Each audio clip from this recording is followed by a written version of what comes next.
మినిసోలో products అన్ని cute ఉంటాయి. కొంచెం తక్కువ ప్రైస్‌కి వస్తాయని చెప్పేసి మనం నచ్చినయన్ని బాస్కెట్‌లో వేసేసామంటే బిల్ లాస్ట్‌కి చాలా ఎక్కువైపోతదనమాట. నేను అంత ఎక్కువ షాపింగ్ లేదు. కొన్ని ప్రొడక్ట్స్ నాకు నచ్చినవి షాపింగ్ చేశాను. సో, అందులో ఫస్ట్‌ది ఈ కోంబ్. ఇదైతే నాకు చాలా బాగా యూజ్ అవుతుంది. హెయిర్ డీటాంగిల్ చేసుకోవడానికి చాలా సింపుల్‌గా ఉంది. అండ్ హెయిర్‌ని కూడా తక్కువ డ్యామేజ్ చేస్తాయన్నమాట ఇలాంటి కోంబ్స్. ఈ కోంబ్ అయితే నేను పక్కా సజెస్ట్ చేస్తాను. అండ్ దెన్ మినిసోకి వెళ్తే ఇలాంటివి ట్రై చేయకుండా ఉంటామా? సో, ఒకటొచ్చేసి గ్లో అప్ స్కిన్, ఇంకొకటొచ్చేసి బ్రైటన్ అప్ స్కిన్ అనమాట. ఇందులో మనకి 3 స్టెప్స్ ఉంటాయి.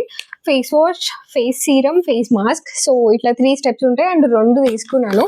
ఇవి కూడా కమింగ్ వీడియోస్‌లో నేను ట్రై చేసి చూపిస్తాను. దెన్ ఈ ఆయిల్ అబ్జార్బింగ్ షీట్స్ అనమాట. ఇవి కూడా బాగా యూజ్ అవుతాయి. నా ఫేస్ మీద రైట్ నౌ ఇక్కడంతా మీకు ఆయిల్ కనిపిస్తూ ఉంటది. I'm gonna try. ఇట్లాంటి షీట్స్ నేను ట్రై చేయడం ఫస్ట్ టైం అనమాట. So, I'm very excited. Let me put this on my face.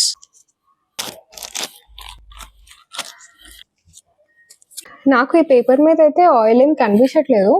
But అంతా అబ్జార్బ్ చేసుకుందని అనుకుంటున్నాను.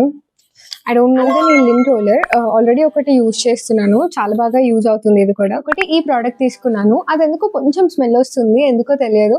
దాని స్మెల్లే అంతనో లేకపోతే ఏమో తెలియదు. కొంచెం డిఫరెంట్‌గా అనిపించింది. బట్ మంచిగానే యూజ్ అవుతుంది అది కూడా. మీషోకి వెళ్ళి ఏం తీసుకోవాలో కన్‌ఫ్యూజ్ అవుతున్న ప్రతి ఒక్కళ్ళకి హోప్ దిస్ వీడియో హెల్ప్స్. ఎందుకంటే నేను కూడా అట్లనే కన్‌ఫ్యూజ్ అవుతూ ఉంటా ఏం తీసుకోవాలి అని చెప్పేసి. Yeah, that's it for the video. Thanks for watching and do subscribe for more such hauls.